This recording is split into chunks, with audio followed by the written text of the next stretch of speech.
A CEO next door, the masterclass. You will never be a CEO. Well, that's the message most of us internalize from an early age. You may be extremely competent, work harder than anyone else, do everything right, but you are told that if you don't look the part, don't have the right institutional names or on your resume, don't possess the right pedigree, your chances of reaching the top are slim. And so we assume that being a CEO just isn't in the cards for regular people like us. The world is changing faster than ever, but the narrative of leadership remains dominated by talk of such larger than the visionary prophets as Steve Jobs and such executive warriors as Jack Welch. This iconic CEO is powerful and patrician, a bold, charismatic extrovert with a flawless resume, an oracle of business judgment who jets around the globe from Davos to Detroit with superhuman confidence, a brilliant strategist who shapes the reality in his path or her path. It is a story we, the public, have been absorbing for decades. No wonder we assume that we are not CEO material. We know that this stereotypical character is nothing like it. This master class is inspired by the book, The CEO Next Door. Well, the key message of the book and also the masterclass is that there are four behaviors that transform ordinary people into world-class leaders.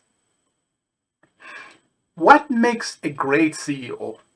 To uncover the answers to these questions, professors at Harvard Business School tend to the smart data of 17,000 leadership assessments.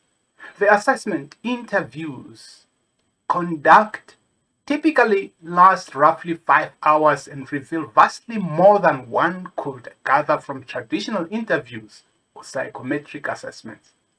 The Wall Street Journal called this information coveted for its unique breadth and depth of leadership data. To mine this data, researchers engaged leading academics and thinking futurists and deployed cutting edge analytical techniques.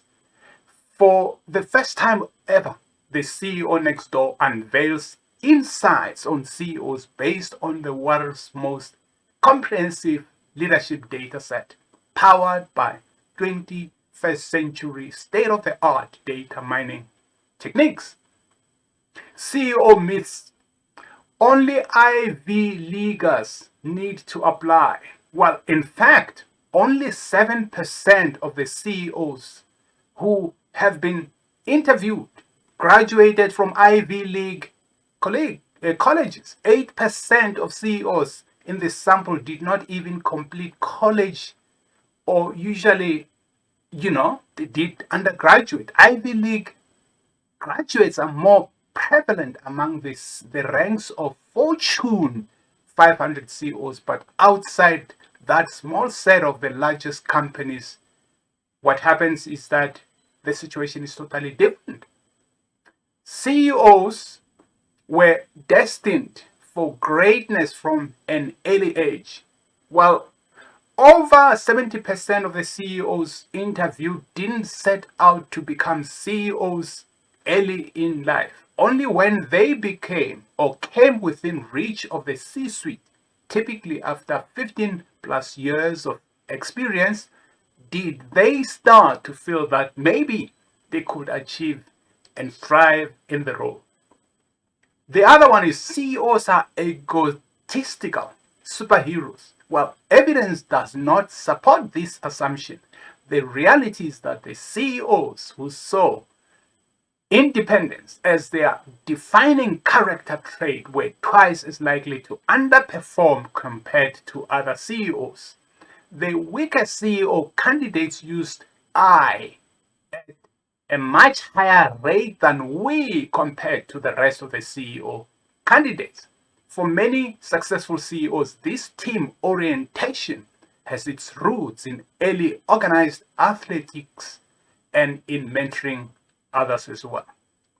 The other myth is successful CEOs have a larger than life personalities with exceptional charisma and confidence. Widely charismatic masters of the universe may prowl and are challenged in the boardrooms shown in Hollywood films, but in real boardrooms, results speak louder than charisma. Over a third of CEOs in this study actually describe themselves as introverted, and self-described introverts in the sample were even slightly more likely to exceed board's expectations. When looking at CEOs' expectations, what we found is that statistically significant differences between introverts and extroverts. High confidence more than doubles as candidates' chances of becoming chosen as a CEO, but provides no advantage in performance on the job. To become a CEO, you need a flawless resume. Well, the reality is different. 45% of CEO candidates had at least one major career blow up that ended a job or was extremely costly to the business. Yet more than 78% of them ultimately won their top job. 12. What set successful CEOs apart was not their lack of mistakes, but how they handled mistakes and setbacks when they did recover. Okay. CEO candidates who talk about blow up as a failure are half as likely to deliver a strong performance as CEOs. The next one is female CEOs succeed differently from men. Well, women may deploy leadership styles which are different and exhibit attributes different from men's, but statistically, gender has no impact on the probability of delivering strong results as a CEO. Successful CEOs exhibit the same 4 CEO genome behaviors, whether they're male or not. Unfortunately, the one big difference remains. Depending on the year, only about 4 to 6% of the largest companies were led by female CEOs. So great CEOs excel in any situation. Well, that's a common misinterpretation. CEO is capable of handling any situation. Actually, we found that great CEOs are very thoughtful about identifying the roles and contexts where they can be successful. They have the self-discipline to turn down the wrong job, even when it comes with a CEO title. Many CEOs who are great at turning around a struggling company may struggle in a high growth context and vice versa. Another point is, to become CEO, you need to check every single box. Well, everyone has areas for improvement, and CEOs are no exception. Even the best performing CEOs have 3 to 6 key developmental areas to improve when they get the job. Those who succeed quickly surround themselves with the right teams to complement their skills and experience.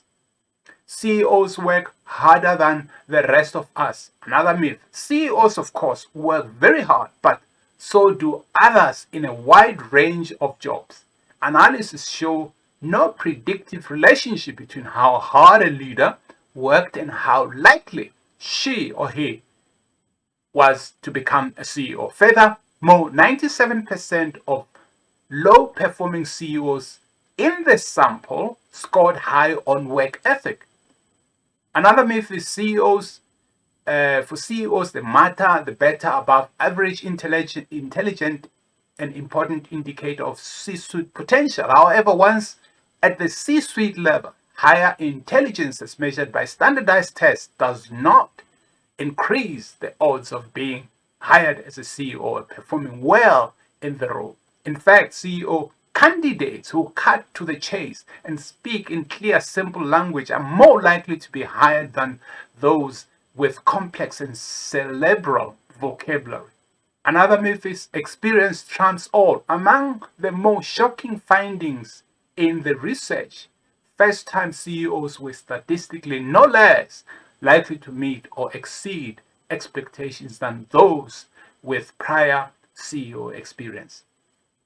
Well, between the data and the full tested experience, we believe we have produced a masterclass that has the power to unveil what it really takes to get to the top and who succeeds once there.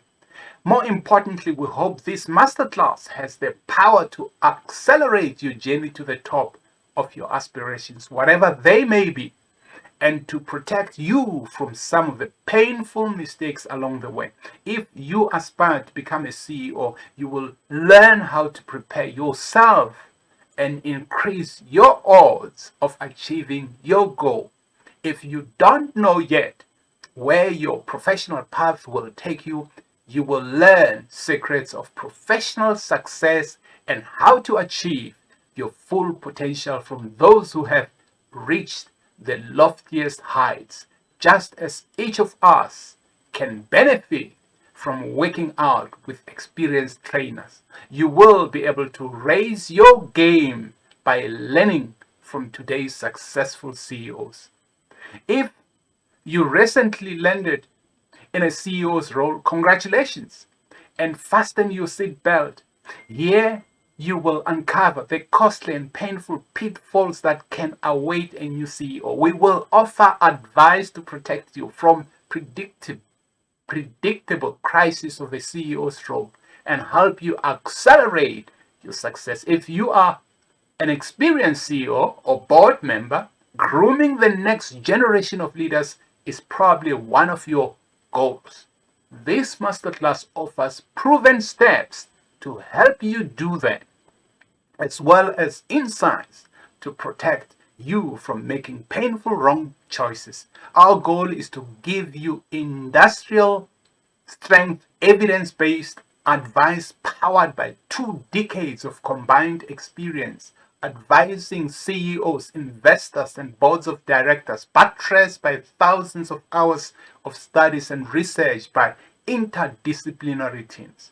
We will unveil how you get strong, how you get to the top, and how you get results once in the role. Section 1. Get strong.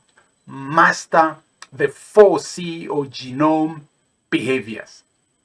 What are the behaviors that enable one to lead like a CEO? What separates the best from the rest? What are the skills or behaviors that really matter? CEO research uncovers the 4 CEO genome behaviors statistically associated with success. The first one is decisiveness, engaging for impact, relentless, reliability, and adapting boldly important.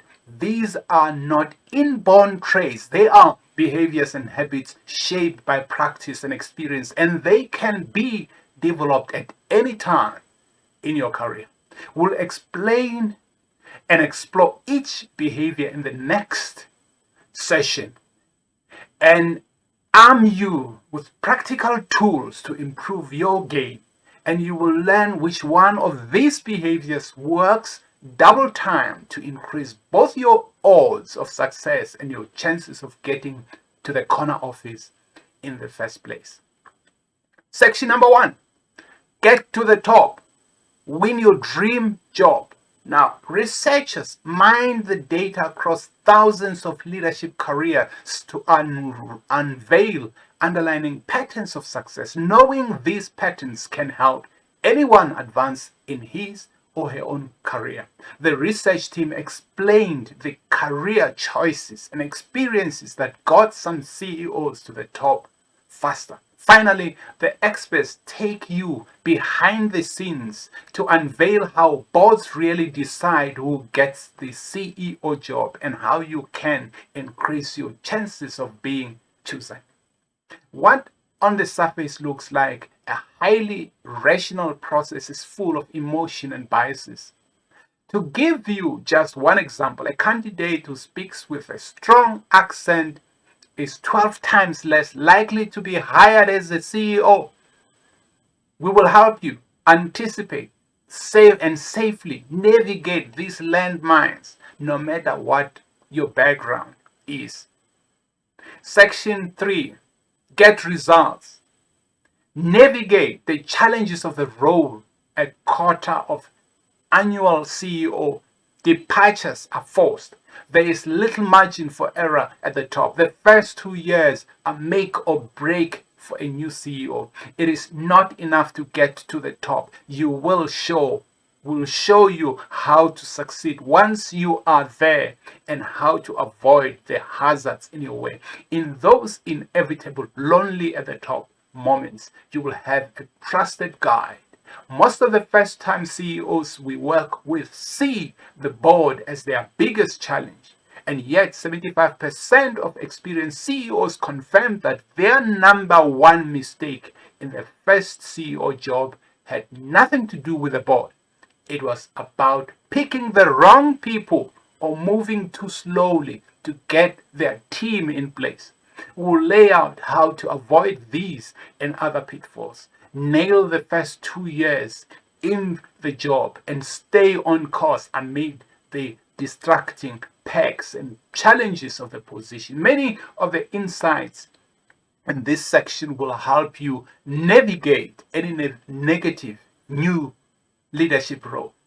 Decisive CEOs is the CEO research study are 12 times more likely to be high performance. 1. Decisive CEO is driven by a unique sense of responsibility. It's on me, they handle these. They realize while the rest of as many tie themselves into the knots, wanting to get each decision right, they make calls they know could be wrong, operating in a sea of uncertainty.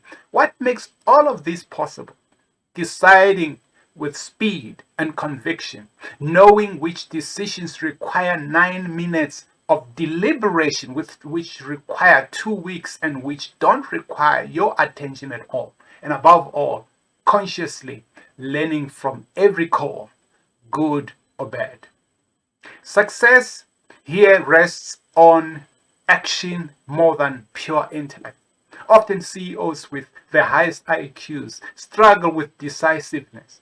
They can get bogged down in analysis, paralysis, and struggle to set clear priorities. Their teams and their shareholders pay the price for their generally earnest desire to get it right. So, if you hope to make it to the corner office, stop sweating every decision. Instead, like Kaufman, choose your map and press forward with speed and conviction. Become decisive as you struggle or strengthen those decisive muscles. Focus on the 3 things that make decisions faster, make fewer decisions, and put in place practices to get better at decision making every time.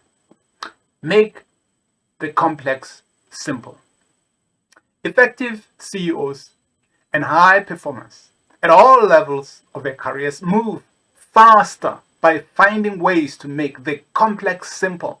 They develop mental models specific to their industry and their company that they can use to box in uncertainty, distill new information, screen out noise, and pull the trigger quickly. These mental models serve to focus decisions on the most important drivers of business performance. Give a voice, not a vote. Give a voice, not a vote. It will be a mistake to see CEO decisiveness in a vacuum. The lonely executive sitting atop a kind of ivory tower in perfect control of everything. In fact, CEOs and decision makers at all levels live in the same chaotic world as the rest of us. New variables come up that change the system all the time. A huge web of people inside and outside the company informs and affects every move the CEO makes.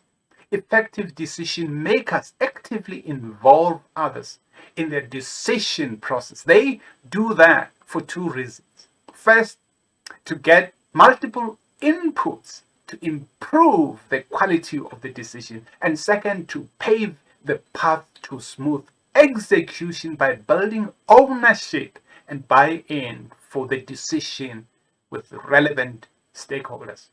So when the time comes to execute, those who have to carry out the decision become champions and willing volunteers, not chain gang prisoners. Make fewer decisions. A powerful additional benefit of simple decision frameworks is that once they are embraced by the organization, CEOs can step back from the vast majority of the decisions that now can be made by their employees. And that is true of many of the best CEOs we know. Whatever their business, they are adept at triage as problems and decisions cross their desk. They know which deserves real deliberation, which they should make a call and move forward on, and which should be passed to someone else to handle. They make fewer decisions. Steve Kaufman, former CEO of Arrow Electronics and a lecturer at Harvard Business School, shared 3 questions he uses to triage decisions. Does this decision need to be made now? Or can we wait a week or a month without causing irreparable harm? Not all decisions require immediate action. What is the cost of waiting? How important is this decision to the goals and priorities of the business? Understanding the levers behind the business and being crystal clear about what matters most allow leaders to figure out the right time frame for each decision.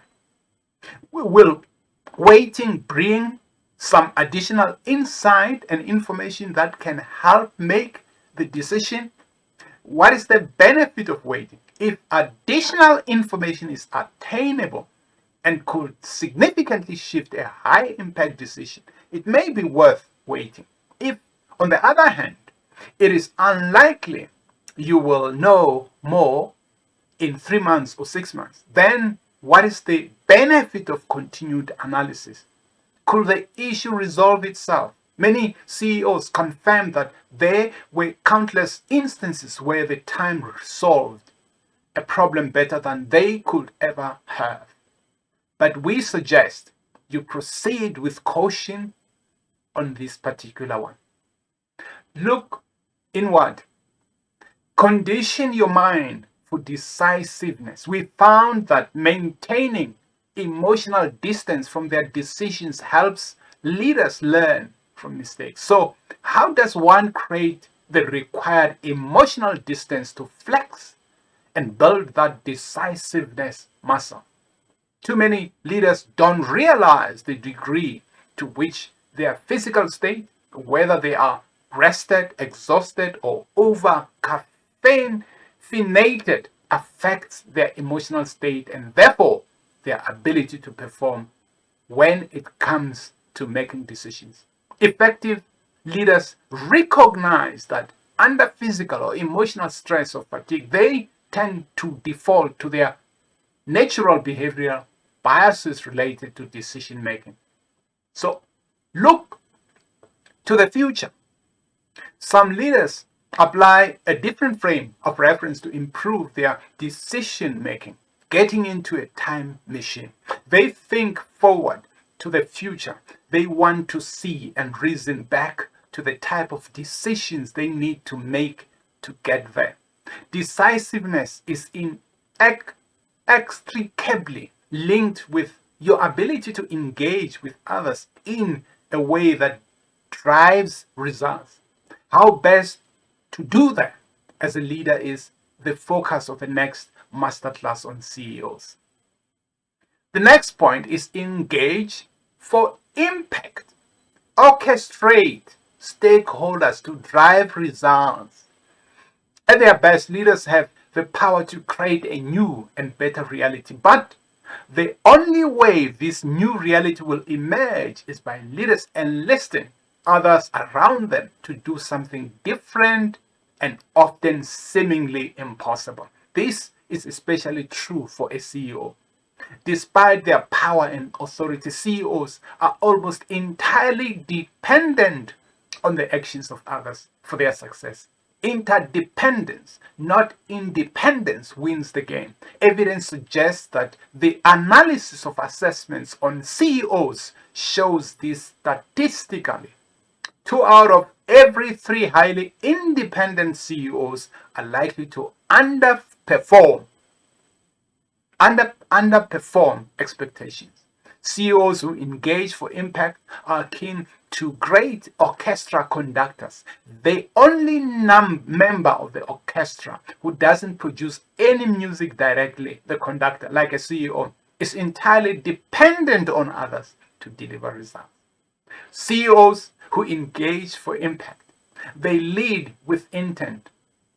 These CEOs translate their vision, goals, and acute awareness of context into commercial intent for the benefit for the business overall, for every interaction they engage in. They understand the players. They tune in to understand the unique needs, emotional, financial, physical, and otherwise, of the full multitude of players who impact the realization of the intent. They build routines to enlist those players to support the intent. CEOs lead with intent. The crafting strategy comes readily to many who reach the corner office. The harder challenge is constantly translating that strategy day in and day out in different ways and for different audiences, so that all participants in every interaction clearly understand what they need to do and why it is so important. Good CEOs have a clear vision. Great CEOs can enlist everyone from the janitor to the largest customer behind the vision and explain how and why the smallest details of that individual's role are critical to success. Their secret, they lead in every interaction with intent.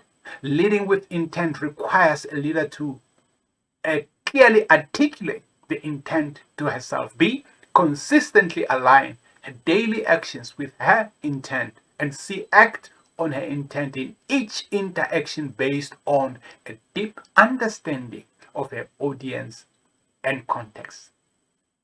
Introverts are often gifted at perspective giving. They are naturally predisposed to listen more than talk, and they deliberately process and prepare for interpersonal interactions. This likely contributes to the fact that research suggests that self-described introverts are slightly more likely to outperform expectations than were extroverts. Build your relationships through routines. Much of an orchestra conductor job is done during rehearsals, well before the musicians get on stage. Similarly, for a leader, aligning effectively across an entire organization requires more than mere intention, more than a mere understanding of stakeholders' motivations and needs. It requires everyday habits and routines to build those relationships and to translate relationships into actions that advance business results. In fact, it requires rising stars and CEOs alike to adopt the very same deliberate practice that makes an orchestra great. Set routines and methods repeated day in and day out ultimately make the complex act of prompting an orchestra of diverse musicians to play in a concert seem effortless and invisible. What follows are the 4 critical routines for achieving that level of performance mastery in how you engage for impact. Communicate, communicate, communicate. Break down the sound barrier. Engaging for impact is the deliberate application of intent, perspective, getting and broad and consistent outreach carefully tuned to the climate of the organization and its people. It is actively probing and assessing what matters to whom and why. test your ability to engage for impact, whether you are managing others for the first time or are already well along in your career. We challenge you to assess whether or not you have fallen into the niceness trap. Get feedback from trusted colleagues. You may find that changing your behavior will pay outsized dividends and business performance. Number one, do your teams feel that your organization has too many priorities? Do people leave performance review meetings you conduct with them unable to clearly articulate their strengths, gaps, and what's expected of them?